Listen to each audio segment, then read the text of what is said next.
What's up, everybody? So I know it's been a while. I've had a lot going on. A lot of good stuff going on over the last, I don't know, 3, 4 months or so. Uh, as you can see, the background behind me is different. That's because I bought a house in January, and yeah, the room that I'm in right now it's not finished completely, but you know, I'll make a video showing off the final product, but it's probably about 90% right now. We'll see. But anyway, so I just want to say real quick that yeah, I know I'm a little late on this, but I am very happy that Andy Reid and the Kansas City Chiefs won the Super Bowl. For two reasons. One, like I said, Andy Reid. I know that there's a little bit of a division amongst Eagles fans how they feel about Andy Reid. And I'm not trying to start a debate or anything like that. I'm just happy that he won a ring. I feel like he very much deserved one. I feel like he deserved one with the Eagles.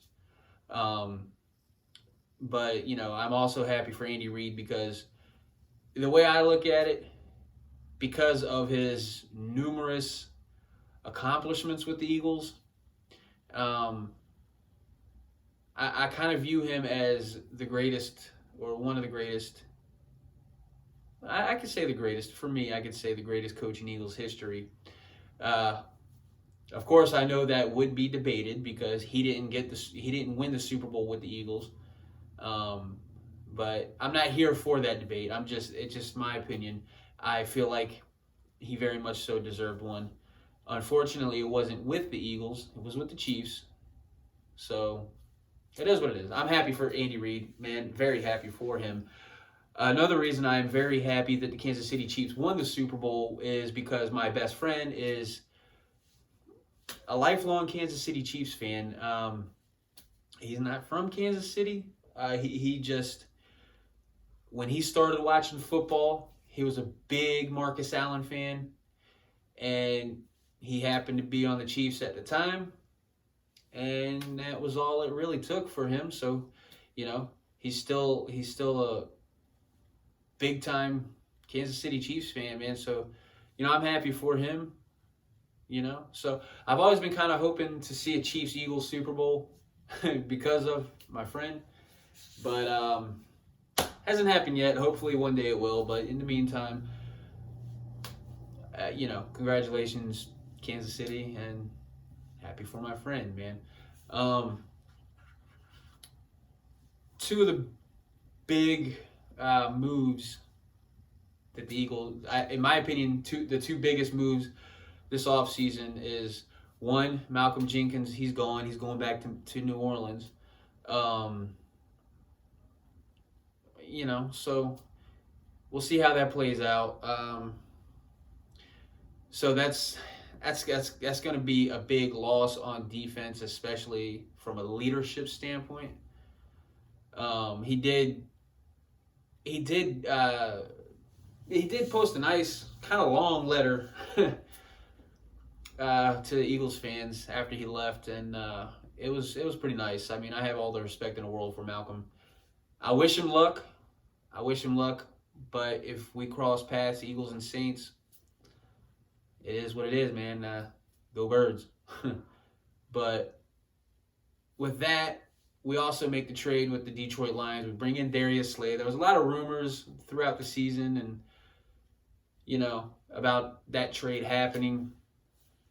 And we make the trade for a third and a fifth round pick. Very worth it, in my opinion. I mean, the only thing that I'm kind of worried about a little bit is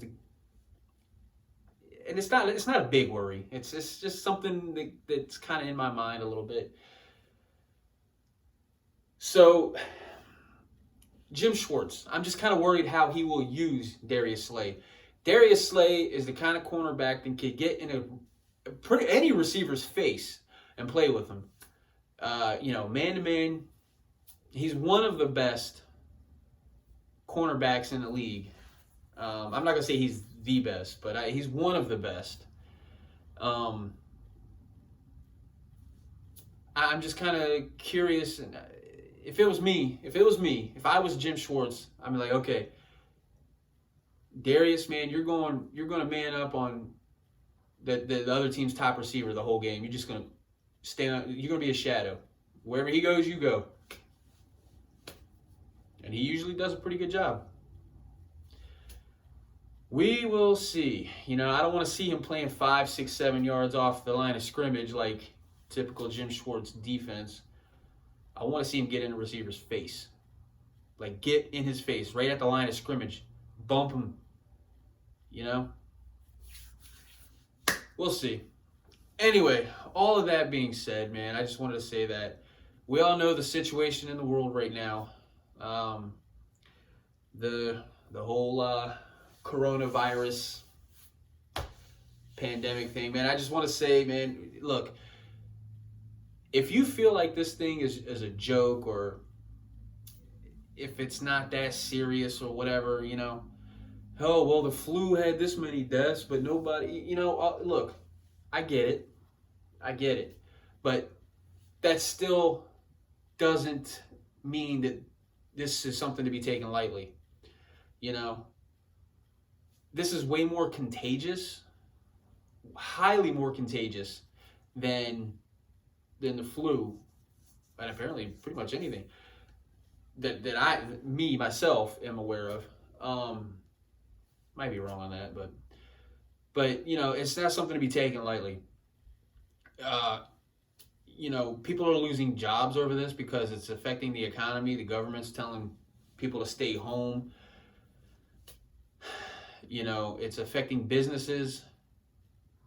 It's just the whole economy, man. And I think it's very selfish. You see on TV these college kids going down to Florida and for spring break, and just what if I'm gonna go out and go out partying, like, come on, like, that's just being disrespectful to other people around you, man. Like, you're not invincible. Nobody's invincible, man. And all I'm saying is, it's completely irrelevant if you feel like this is a joke or not, or if it's being overblown or not. That's completely irrelevant to what the facts are. So if you don't want to take it serious, fine, but just be respectful of other people around you. You might not think it's serious, but yet your mother might feel like it's serious. Your grandparents, your best friends, they might take it serious. Just stay home, man. Just stay home. If you don't have to go out, don't go out. Like, for me, I work for a major airline in a major city, or a major hub city for the airline. And I'm not gonna lie, like, I'm worried about the situation. Yeah, I'm in a union. But if the company enforces what is called a force majeure, then guess what? Our union contract is null and void, and they can do what they want. Rightfully so, they got to do what they need to do to protect the airline, to keep it alive. But, it is what it is, man. It is what it is, man. Just be respectful of others around you. The government can do their part. Look, you don't have to like Trump. You can love Trump. Whatever way. It don't matter. It don't matter who's in office. The government can't do but so much. They can do their part. But us, as citizens of this country, need to do our part as well. We need to do our part. In a situation like this, it takes a village. The village being the country. Not just the village leader. All right? So we need to help each other, man. We need to help each other in this, because one person or one little group of people, they can't do it on their own. So I believe in this country enough to where it's going to happen. I mean, you see businesses out there helping out, making the, you know, the masks and the protective equipment. And people are doing their part to help. But it needs to be a whole. It needs to be everybody, man. Stay at home, man. If you don't need to go out, stay at home. You know, the way that we have technology nowadays, like I'm making this video right now, FaceTime, if you have iPhone, you know, video chat, you can still communicate with people just fine. You know, we got video games, we got TV to watch. Like, I mean, man, we just got, you know, so just stay home, man. Stay home. Man, the video's gone on way longer than I wanted it to, but just wanted to poke my head back in here. Hey, look, I know I keep saying it. I want to get back to doing this thing or whatever. I'm kind of considering starting fresh, man, and maybe start up a whole new channel and just starting fresh and see where that goes. But just a thought. So anyway, man, can't wait for football season. Hopefully this doesn't go on too much longer and you know, don't affect the season starting. So we'll see. That new collective bargaining agreement with the NFL, I might make another video about that just because I'm kind of surprised that they voted it in. But anyway, that's it, man. Y'all be safe. Look out for each other as well as yourself. Go Birds, man.